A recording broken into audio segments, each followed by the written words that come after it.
The Princess and the Snoring Sunflower. Once upon a time, there was a sweet little princess who didn't like sleeping in her royal bed. Too big, too soft, too quiet. She liked something better. She liked flowers.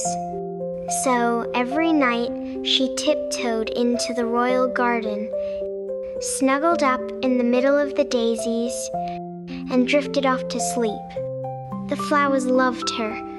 They even sang lullabies. Hoo, hoo, snooze, snooze.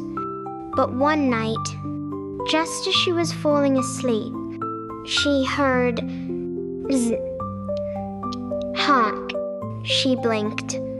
Wait, what was that? Honk! Even louder.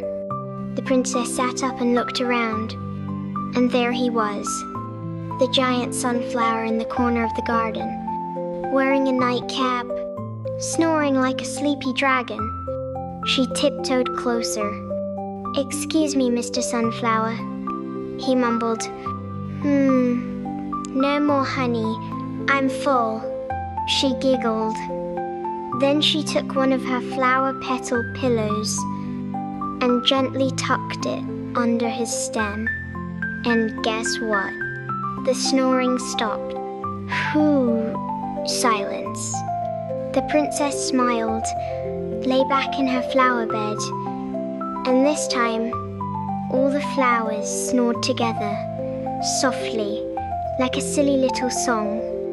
Zzz, zzz, snore, snore, snuggle, snore. And that's how she learned. Even flowers can snore, but they do it in harmony. Did you enjoy that silly bedtime story?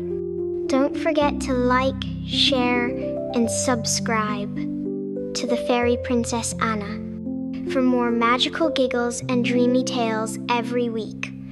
Good night, little dreamer. See you next time.